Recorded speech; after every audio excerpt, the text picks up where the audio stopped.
শেষ হলো বিপিএল এর 11 নম্বর আসরের চট্টগ্রাম পর্ব, যেখানে প্রথমবারের মতো হারের দেখা পেলেও রংপুর আছে পয়েন্ট টেবিলের শীর্ষে।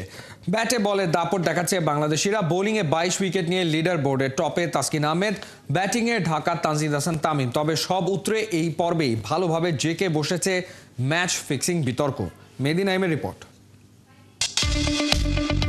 তিলোত্তমা ঢাকার ঐতিহ্য সিলেটের চা বাগান হয়ে বন্দরনগরী চট্টগ্রামে আছড়ে পড়েছিল বিপিএল এর নোঙর। যে পর্ব শুরু হয় পারিশ্রমিক ইস্যুতে দুর্বার রাজশাহী ক্রিকেটারদের অনুশীলন বয়কট দিয়ে।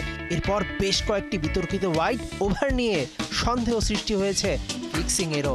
তদন্ত গেছে আইসিসি পর্যন্ত, যে আলোচনা এখন টক অফ দি টাউন। এসব পাশে রেখে মাঠের লড়াইয়ে 16 থেকে 24 জানুয়ারি চট্টলায় মাঠে ঘুরিয়েছে মোট 12টা ম্যাচ। মূলত এই পর্বেই এক প্রকার নিশ্চিত হয়ে যায় কার শক্তি কত দূর, কে থাকতে পারে টেবিলের শীর্ষ চারে।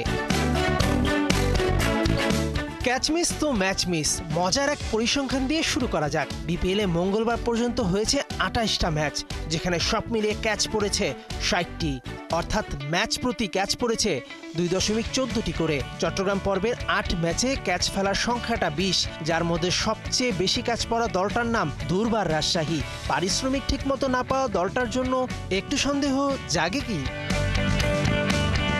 চট্টগ্রাম পর্বে প্রথমবারের মতো হারের স্বাদ পাওয়া রংপুর রাইডার্স পয়েন্ট টেবিলের শীর্ষে রয়েছে। দ্বিতীয় স্থানে রয়েছে তামিমের ফরচুন বরিশাল। এর পরের দুটি স্থান চিটাগং ও খুলনার। 10 ম্যাচ থেকে 6 হার আর 4 জয়ে 8 পয়েন্ট নিয়ে টেবিলের পঞ্চম স্থানে রয়েছে দুর্বার রাজশাহী। তবে নানা কারণে দলটি সেরা চারে থাকার সুযোগ থাকছে।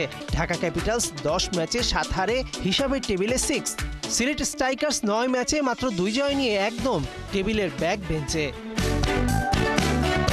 বিশ্ববারে ক্রিকেটে বাংলাদেশের ব্যাটারদের কাছে 200 স্ট্রাইক রেট কঠিন কাজ ছিল এতদিন। 2025 বিপিএলে দেখা যাচ্ছে উল্টো চিত্র। 200 স্ট্রাইক রেটে অনায়াসে ব্যাটিং করতে পারেন বাংলাদেশের ব্যাটসম্যানরাও। ফাহিম আশরাফ, নুরুল হাসান সোহান, সাব্বির রহমানরা তো 180 স্ট্রাইক রেটে ব্যাটিং করছেন হর হামেশায়।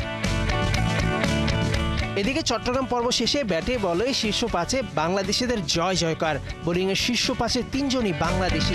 শীর্ষ 10 হিসেব করলে বাংলাদেশে রয়েছে 7 জন। 22 উইকেট নিয়ে লিডার বোর্ডের টপে রাজশাহী তাসকিন আহমেদ। অন্যদিকে ব্যাটিংয়ের শীর্ষ 5-এর 4 জনই বাংলাদেশি। শীর্ষ 10 হিসেব করলে 7 জনই বাংলাদেশের। সেখানে লিড দিচ্ছেন ঢাকার তানজিদ হাসান তামিম। 26 জানুয়ারি সুপার সানডেতে আবার বিপিএল ফিরবে ঢাকায়। এখানেই শেষ হবে একাদশ আসরের। নতুন বাংলাদেশে নানা কারণে এই বিপিএল থাকবে স্মরণীয়, বরণীয়। মেহেদী নাইম, 71।